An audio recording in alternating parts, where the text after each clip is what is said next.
Assalamu alaikum, my dear students.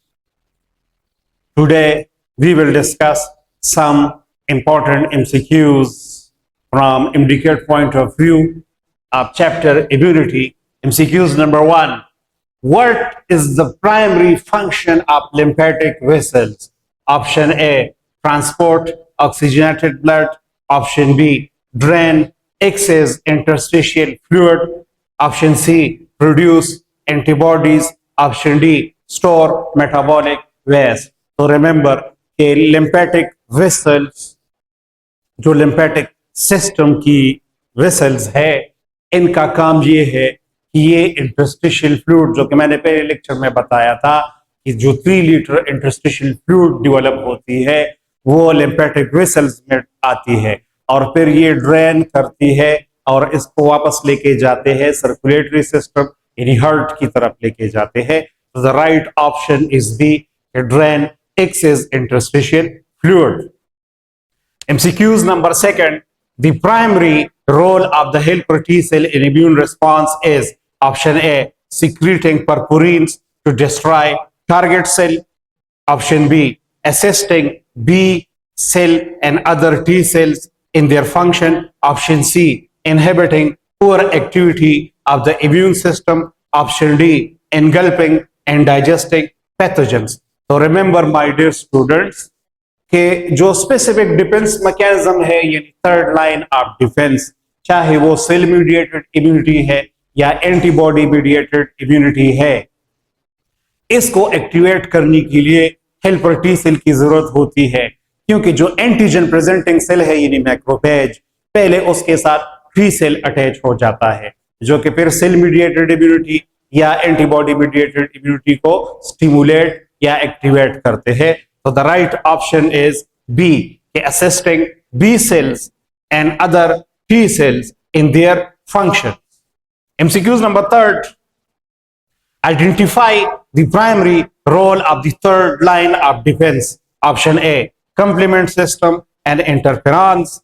Option B, physical components of the skin defense. Option C, specific recognitions and memory of the pathogens. Option D, general inflammation at the site of infection.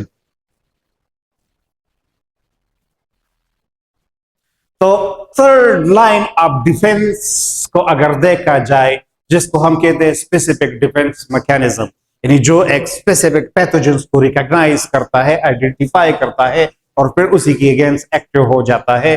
तो the right option is C, specific recognitions and memory of the pathogens, क्योंकि इसमें memory B cell और memory T cell भी बनते हैं third line of defence में, जो कि सेम पैथोजेंस अगर फ्यूचर में अटैक करे तो ये फिर एक्टिव होकर उसके अगेंस्ट रिएक्शन करते हैं.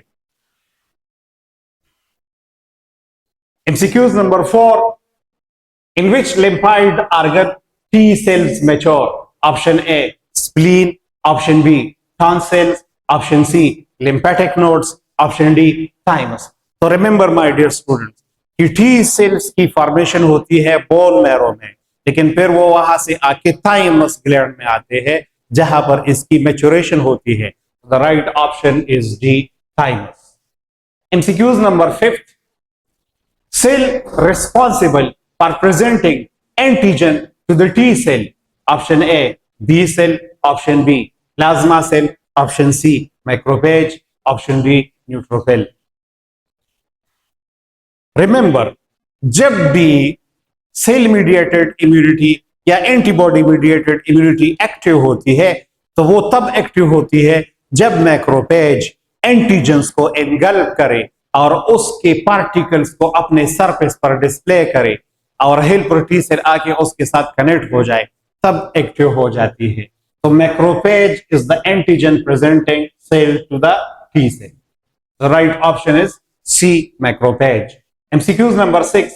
Cell mediated immunity is most effective against extracellular bacteria. Option B, virus infected cell.